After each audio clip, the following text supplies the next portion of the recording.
Welcome to Black Entrepreneur Blueprint, the #1 podcast and resource for Black entrepreneurs. I'm your host, Jay Jones, and Black Entrepreneur Blueprint was created specifically to educate and inspire Black entrepreneurs to launch, build, and grow successful, sustainable businesses. Join us as we help build an economic power base in the worldwide Black community by building and supporting Black-owned businesses. If you're currently an entrepreneur or want to be an entrepreneur, you're invited to join us each and every week here at Black Entrepreneur Blueprint. Welcome to the BEB family and get ready to elevate your entrepreneur IQ. Welcome to the Black Entrepreneur Blueprint, episode number 421. I'm your host, Jay Jones, and today we have another outstanding and informative show in store for you. Today's show topic is 5 common reasons entrepreneurs fail and how to prevent them. 5 common reasons entrepreneurs fail and how to prevent them. Now, this topic actually comes from Fast Company magazine. I was reading an article titled 5 All Too Common Reasons Why Entrepreneurs Fail, and I started to think about some of the reasons that they discussed in the article. And what we're going to do today, guys, is we're going to go over these 5 reasons that Fast Company came up with, and I'm actually going to give you some solutions to prevent these happening to you. Before we jump into today's topic, I just want to share a few things with the BEB family. First and foremost, I want to welcome all first-time listeners to Black Entrepreneur Blueprint. Welcome to the BEB family. Please stick around until the end of today's broadcast, and I'm going to share all my social media contact information and my resource links, such as the link to my new book, A New Black Wall Street, Circulating the Black Dollar Worldwide by Building Successful E-Commerce Businesses. BEB Academy, please make sure you go to bebacademy.com. Get 3 days free access to all the content in the Academy. We have resources such as online courses, master classes, tutorials, and additional downloadable resources.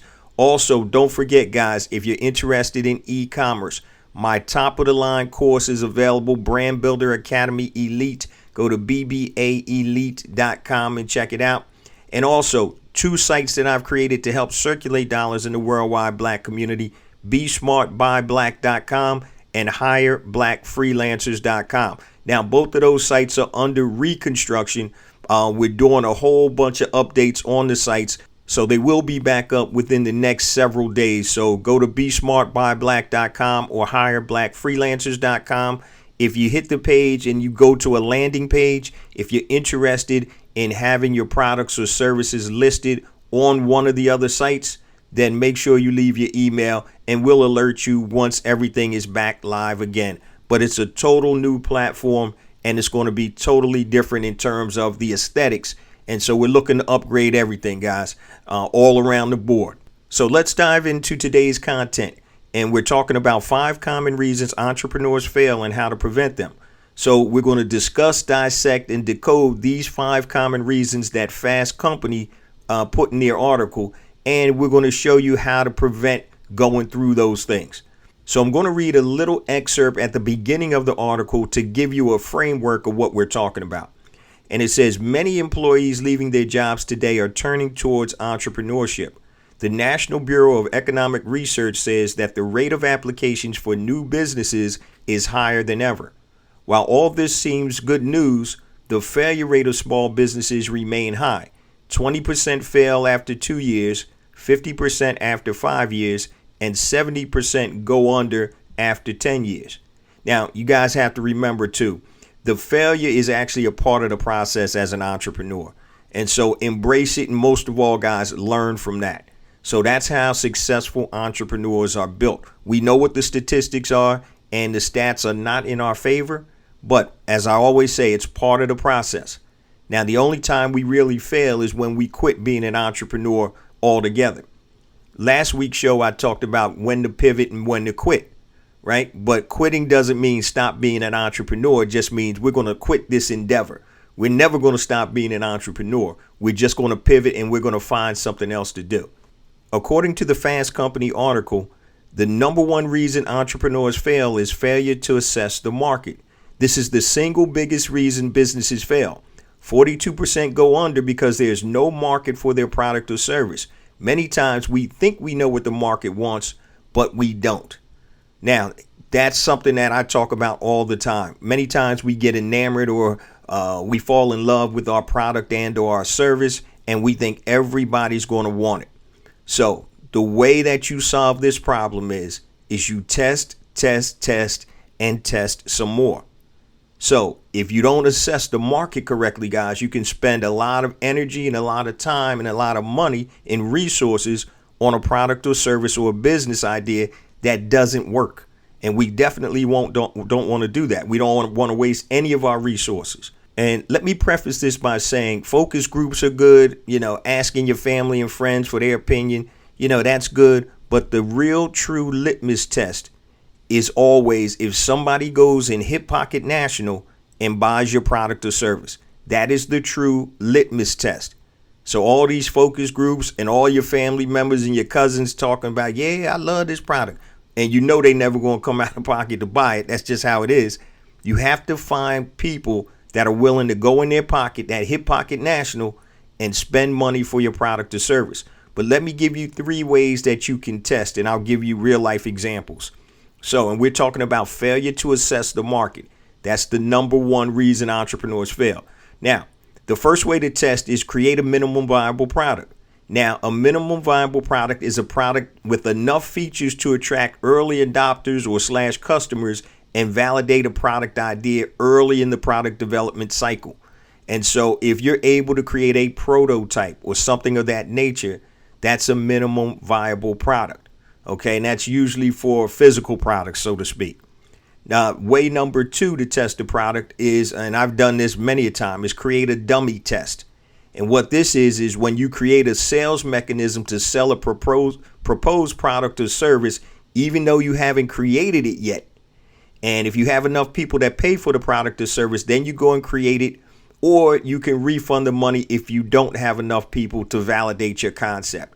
And I talked about this on the show several times, but years ago, I used to sell a supplement, which was a nootropic, which was supposed to heighten your senses and be able to help you focus better. Now, this nootropic I was working with a company I hadn't really worked with before, so I got about 5 bottles and I sampled it. I gave one to a couple of my friends. I took one and we checked it out over the first, say, 2 or 3 weeks to see what we thought. And when we all reconvened, we thought that, hey, it did make a difference. And so I was like, okay, let's go ahead and try to sell this. Now, I had already negotiated the price with the manufacturer, and all I was going to do was slap my label on it. So I believe each bottle was going to cost me about $4 or $4.50. So the way I created this dummy test was, what I did was I got a landing page and I got a mock-up of the actual product with my label on it. And I started driving traffic to that landing page. And on the landing page basically was a picture of the product, a mock-up picture. I had somebody mock it up. It wasn't even a physical, real picture. It was a mock-up picture of the supplement bottle with my label on it. And I had sales context on there, obviously, to convert. Now, this is how it worked. So the only thing I was charging for the first bottle was shipping and handling, which was $7.95. And what would happen is, once they got that bottle, 30 days after that, I would automatically bill them for the next month's bottle. So it was a continuity program. So this is how I worked everything out. So before I put the landing page up, I asked the manufacturer, hey, how long would it take for me to get your bottles with my label on it? And he said about 3 or 4 days. So I was like, cool. So I know if somebody orders, within 7 days, they'll have the product. So what I did was I put up, the sales information on the landing page, drove traffic there. And my objective was if I sold 25 or more bottles within the first week, then I was going to order the bottles from the manufacturer, slap my label on, and fulfill the orders. If I didn't get 25 sales in the first week, I was going to refund the money of the people who did pay for the bottles and call it a wrap. So that's how I created a dummy test. Now, subsequently, I got more than like 35, close to 40 orders the first week. So I fulfilled those and I kept selling the product. So literally, I created a dummy test where I didn't even order the 100 bottles of the supplement until I started selling. So that's another way. And what we're talking about, guys, is failure to assess the market. That's reason number one, according to Fast Company, why entrepreneurs fail. And I'm telling you or showing you ways that you can test your concept before you go all in.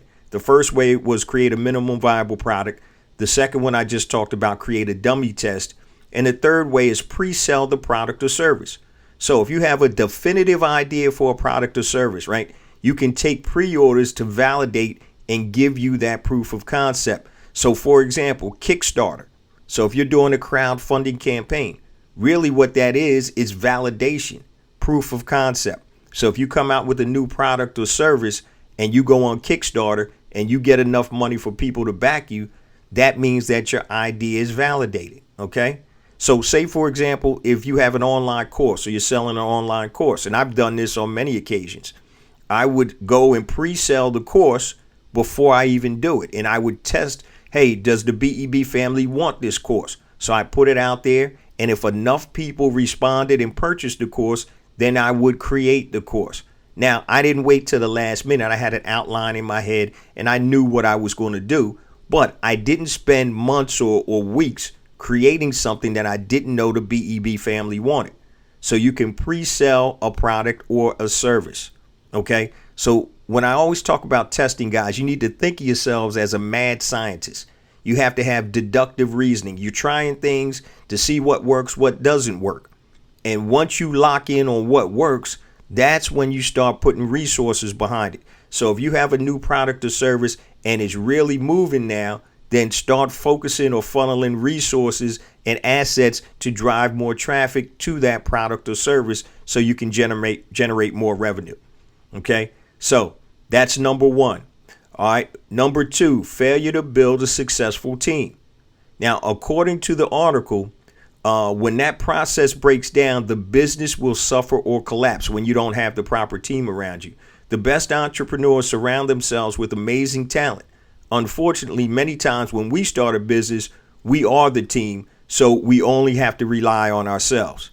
So that's unfortunate. So many solopreneurs, small business owners, they start out as the only person in the business. But let me give you a solution to this. And we're talking about 5 common reasons entrepreneurs fail and how to prevent them. So how to prevent failure by not having a team is this. Even though you may not have money to hire people, I would do something like this. The first thing I would do, and I always do, is I create what's called an advisory board. And that's a board of skilled professionals that I would talk to and ask them to help me with my business. And normally people will do it for free. Now, you can't be bugging the bejesus out of them, but you can bring them together and you can create a monthly meeting. It could be on Zoom or whatever to help you build your business. Also, something I'm super big on is finding mentors.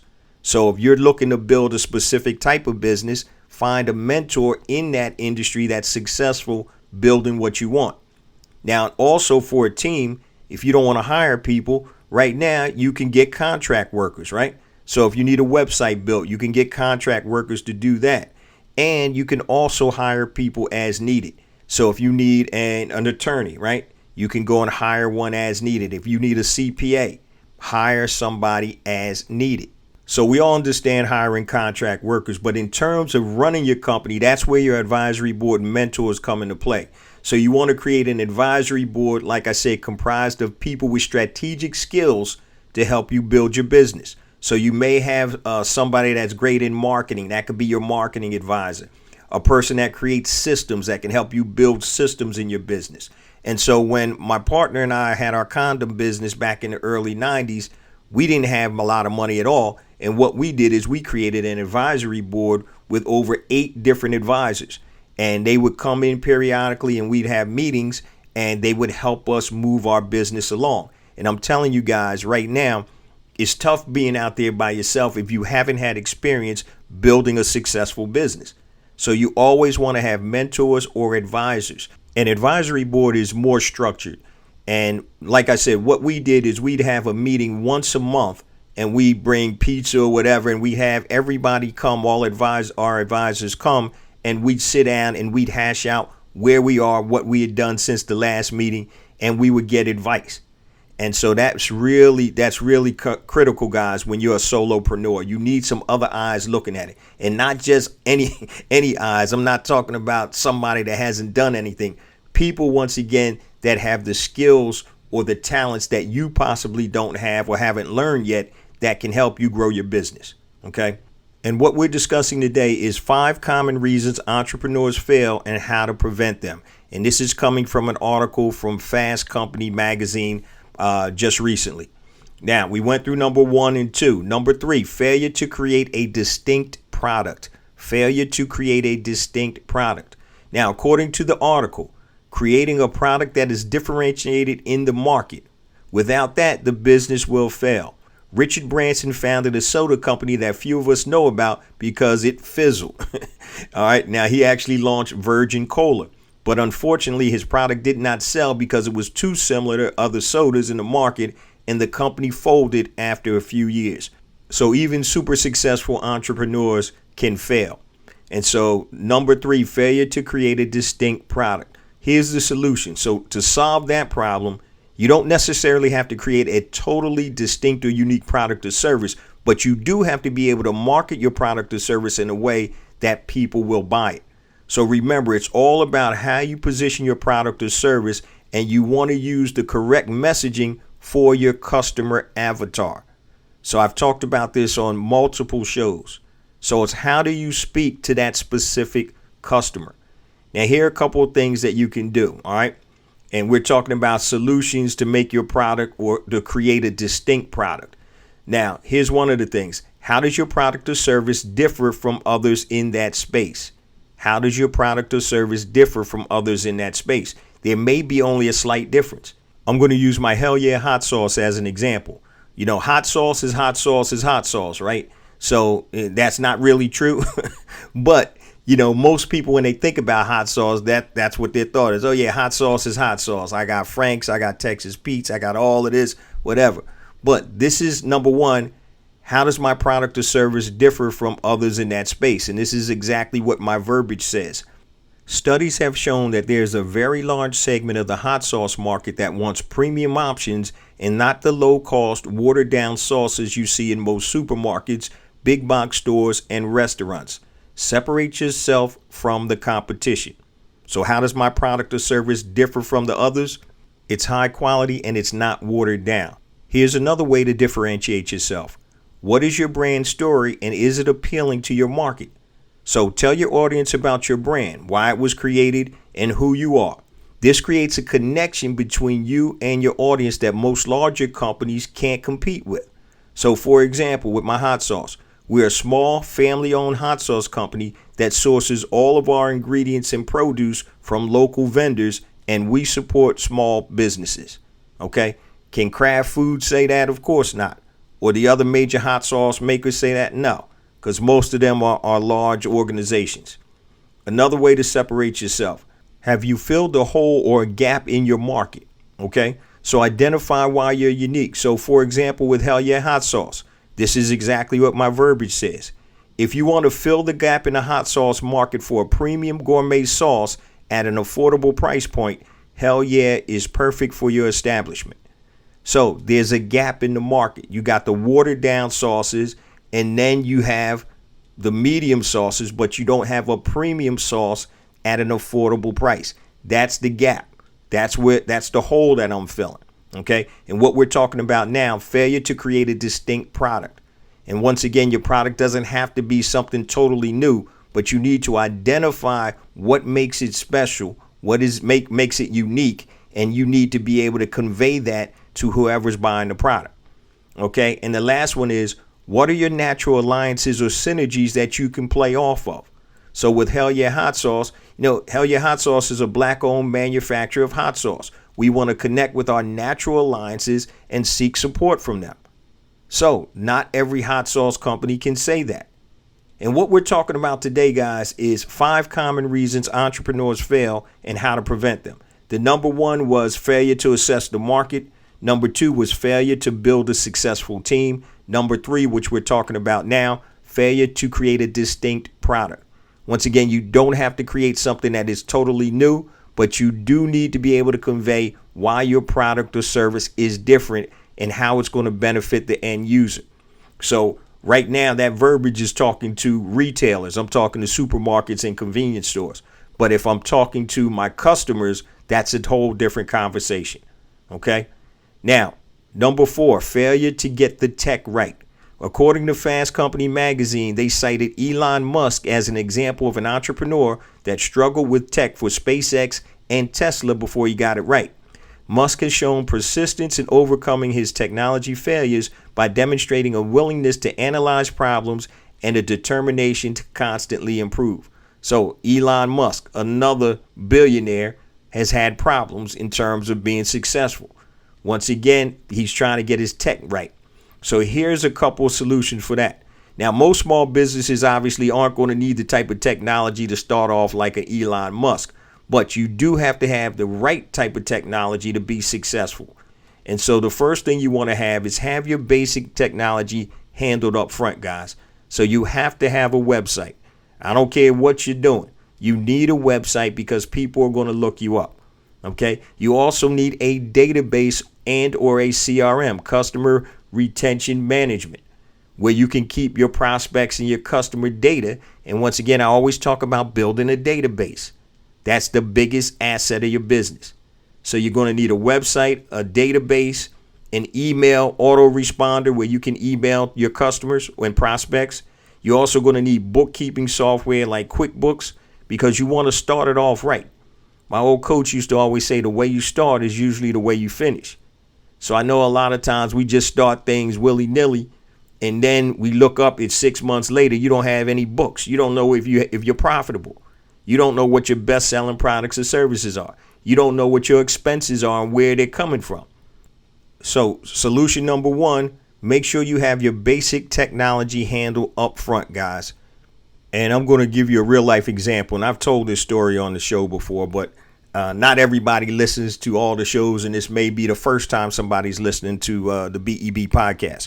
But there is a black soul food restaurant that opened not far from me.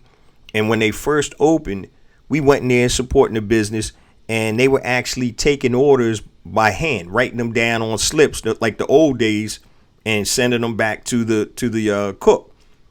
Now, if you know anything about technology and how simple it is, everybody probably has heard of the Square reader, right? Where you stick it on your phone and people can swipe their card and you can collect payments, right? Square also has a functionality where you can put it on an iPad, and they even have point of service displays. So you can literally put all your products in there, right? Go up, flip the screen around. Somebody, hey, I want to order ribs, coleslaw, mac and cheese, whatever. Bam, bam, bam. It tallies it up. It keeps count of obviously your inventory. And now, bam, you go ahead and swipe your card. It's done. They were in there and they were so far behind. People were ordering, calling in. They told them to come in an hour. They still waiting another hour. And to me, the technology has to be in place. And it doesn't have to be anything crazy. But you need enough technology that you're efficient, okay? So, number 4, failure to get tech right. That's a solution. Have your basic technology handled up front. Now, the second tip is look at industry-specific software that you may need. Look at industry-specific software that you may need. For example, if you own a restaurant, you need a point-of-service machine where you can go in, people can tap on, or you can tap on the products. You're not writing stuff down. It's efficient. So we have a fast food, a convenience store chain around here called Wawa, WAWA. And they are one of the largest convenience store chains in the country. And one of the things that they've always been on top of was technology. And now everybody is kind of doing it. But years ago, if you wanted to order a hoagie or a sandwich or whatever from Wawa, you would go in, and they had little mini terminals. You tap in what you want. You build your sandwich or whatever. Bam, you get the receipt and they start working on it. So if you have industry specific software, make sure you have that. So I used to be in the mortgage industry, and there's a big software in that industry called for loan originators called Encompass. And so loan officers use it. Lenders use it. Your funding companies use it. So if there's a specific industry software, make sure that you have it. And what we're talking about, guys, is the 5 common reasons entrepreneurs fail and how to prevent them. So we went through number 1, failure to assess the market. Number 2, failure to build a successful team. Number 3, failure to create a distinct product. Number 4, failure to get tech right. Now, number 5, and last but definitely not least, failure to finance your business. So according to this article in Fast Company, another serious problem entrepreneurs can face is failure to financially sustain their business. To put it simply, it costs money to run a business, and if you don't have it, guess what? You're going to fail, right? So you got to have money to make money. So here's the solution, and there's several different things. To solve this problem, there's several things that you need to do. Number 1, right? You need to estimate the cost to start and run your business and then double that. All right. Especially if you have no idea or you've never started a business before. A lot of times you're going to underestimate what it really takes to run your business. So if you don't have any idea, whatever you think it is, damn near double that. OK, because there's all types of little things that you haven't even thought about. Oh, I need this business license. Oh, I need this software and that costs X amount per month. You won't know until you get in there and start doing it. But do the best estimate that you can, and then to be safe, double that. Okay, another solution is plan your exit from corporate America. So if you're working in corporate and you're looking to make a full-time transition into entrepreneurship, you got to plan that. So before you go out on your own, acquire the tools and resources you need to do business. So, okay, so if you need an office and furniture and all that good stuff, start buying your furniture before you move into the office. And you do it by piece by piece by piece. And I'm going to give you a real life example of that when I had to do that before. OK, and the same thing goes for anything else. If you need computers, phone system, whatever. Remember, you can't do business if you don't have the tools. It's like trying to build a house and the only thing you got is a hammer and a saw. You're not going to be successful. So don't put yourself behind the 8 ball by starting a business and not being able to have the tools to do business. Okay, so here's an example. When I was an ADT dealer many moons ago, I was working at corporate America preparing to make that transition from employee to entrepreneur. So I knew I needed an office, I needed desks, I needed phones, I needed computers, I needed security systems, I had to have my inventory. And every time I got paid in corporate America, I would go buy whatever I needed. Slowly but surely. So my basement looked like an ADT office because I had the desk there, the phones, the computers, all types of stuff. So when I quit, literally that Monday, I had everything ready to move into my office. And by Tuesday, my doors were open. I already was running ads for sales reps and also installers. So I had all of that stuff working. So once again, plan your exit from corporate America and make sure that you have the tools you need to be successful. So always make sure you have the tools you need to be successful. Here's another real life example. So with my Hell Yeah hot sauce, right? I have mini bottles that I sell at convenience stores, right? Now these mini bottles are in a point of purchase display and they hold 24 units. So until I got the point of purchase displays back, I had to order them. They were custom made. I couldn't start selling that product because I knew the convenience stores would want a countertop point of purchase display. So I had to wait until I had that so I could do business. All right. And we're talking number 5, failure to finance your business. All right. Now, let's look at an alternative because a lot of times it boils down to money. So if you can't get a standard loan, which most of us can't when it comes to a business that's never operated, you may be able to get a personal line of credit or stuff like that. But in terms of a business loan, if your business isn't operating, normally you're not going to be able to get any type of money on that. But let's look for alternative financing if you can't get a loan. So you can look at family and friends for a loan to invest in your business. And remember, if you do that, guys, always have everything in writing. OK, I don't care if it's your mom, your dad, brother, sister, cousin, whatever. Make sure it's in writing. Is it a loan or are you giving them equity in the business or whatever? Make sure that it's detailed. Another alternative financing thing is actually you can go into your retirement, your 401k, or if you have an investment account or your savings. And you're betting that on your entrepreneurial dreams. So those are alternative financing things.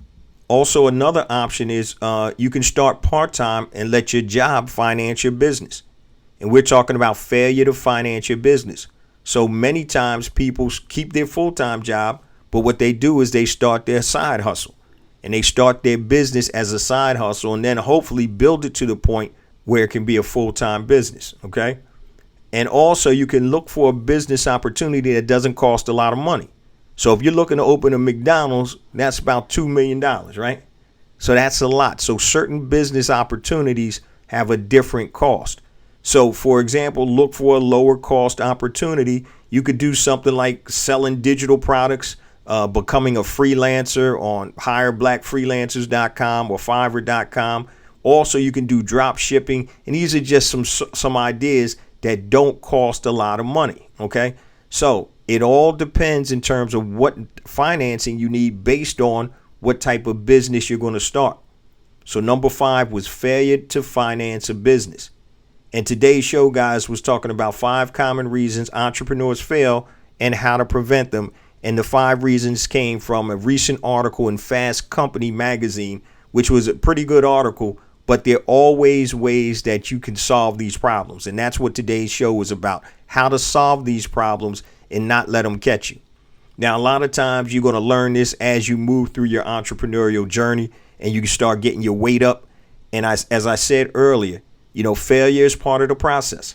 So don't be upset if this business doesn't work. Guess what? I had 17 businesses. 5 of them were abject failures, totally failures. Okay, but I kept rolling. I didn't quit. I said, all right, this isn't going to work. Let's scrap that. Let's move on to the next. And so remember that this is part of the process. And the way you get your entrepreneurial muscles up is by going through this. So if you're looking like corporate America and you're trying to use an analogy, corporate America and entrepreneurship is totally different. Corporate America, if you work hard, you do the right thing, you got the right connections, you're going to move up on the ladder. Okay. Entrepreneurship is meritocracy. You have to merit that. Okay. So you eat what you kill. You can't kill anything you're not going to eat. And so that's where all of this stuff comes into play. All of these solutions that I gave you guys come into play. Before we hit the last quarter of the show, let me just share my social media contact information and my resource links. First and foremost, guys, everything I'm about to say is on blackentrepreneurblueprint.com. As a matter of fact, I'm not even going to tell you anything else. Go to blackentrepreneurblueprint.com. If you need entrepreneurial resources, my online courses, master classes or whatever, go to blackentrepreneurblueprint.com. Click the learn button. We have all types of different topics, how to scale your business, e-commerce, sales and marketing. Anything you want to learn, there's all types of resources there. Now, my online courses are there, the Academy, Brand Builder Academy, Elite BEB Academy, and Pinpoint and Monetize Your Genius. They're all there. Now, if you want to connect with me, I will give out my social media account information. So you can go to the About page. And on the About page on blackentrepreneurblueprint.com, on the bottom, I believe under my picture, it has links to all my social media accounts. But anything long, hit me on my email, jjones@blackentrepreneurblueprint.com, Facebook, Black Entrepreneur Blueprint, Twitter, jjones001. That's JAYJONES 001. Instagram, I got 2 IG accounts. The first one is jjones for real, JAYJONES, the number 4, REAL. Second one is Black Entrepreneur Blueprint. YouTube, make sure you guys subscribe to my YouTube channel. I have additional content on YouTube that is not on the podcast. Yes, the podcast does come out on YouTube every Monday morning, 5 a.m. Eastern Standard Time, as it also drops on all your major podcast platforms. But go to YouTube, type in Black Entrepreneur Blueprint, and hit that subscribe button. Clubhouse, if you're on there, get at me at I am Jay Jones. LinkedIn, find me at Jay Jones and type that in with Black Entrepreneur Blueprint. And make sure you connect with me. And also, guys, make sure you sign up for the newsletter. So, for example, with today's show, I have a ton of show notes. So if you're driving in the car, you're exercising, you're working out, you're at work or whatever, and you can't write down some of the stuff I'm talking about, sign up for the newsletter. Go to blackentrepreneurblueprint.com. On the bottom of each page, it's either going to say newsletter or join us, which is the same thing. The newsletter comes out every Monday morning and Thursday morning at 10 a.m. Eastern Standard Time, and it has a link to all the show notes. So once again, if there's something that you missed or something that you couldn't write down, get on the newsletter and you'll have the links to all the shows and the show notes. And once again, make sure you guys utilize blackentrepreneurBlueprint.com. Now, we spent a lot of money for that too, man. And my brother that did it, he did a hell of a job. And so make sure you guys utilize that. We want that to be the resource for Black entrepreneurs.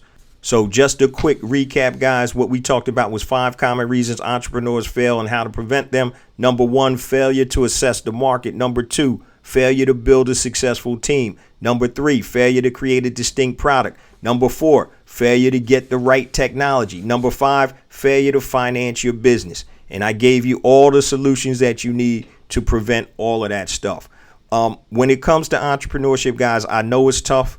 And I did a show last week, pivot or quit. And I know sometimes we feel like quitting, but remember, quit that entrepreneur venture. Don't quit being an entrepreneur, because you're going to go through those different things. They're going to be things that happen that are totally out of your control. It could be something in the economy that kills your business, like when I owned my mortgage business. That was totally out of my control. But I had to figure out a way to come back and reinvent myself and figure out how am I going to make money. So remember, guys, if it was that simple, everybody would do it. Make sure you connect with a group of people that are like-minded, that understand the challenges that entrepreneurs have. Align yourself with people like that. And they're not always going to be your family and friends, guys. Many times your family and friends are going to be your worst critics. Remember, the vision that you've received to be an entrepreneur didn't go to them. It came to you. So you're talking a different language. Most people are going to take the not the easy route, but the most common route, which is going to work for somebody. See, we're pioneers. We're cutting our own path. We're creating something. So the conversations that you have with other entrepreneurs are going to be different than the conversations you have with most civilians. And not being disparaging, it's just because they don't understand what we're trying to do. And many of them don't care about it. A lot of times the hate is also going to come because you have the guts to go out and try to live your dream, while other people, don't have that. They may not feel that they're in a position, or they can't do it, and all type of stuff. But a lot of times the haters are going to come right in your household. They're going to be the people that are closest to you.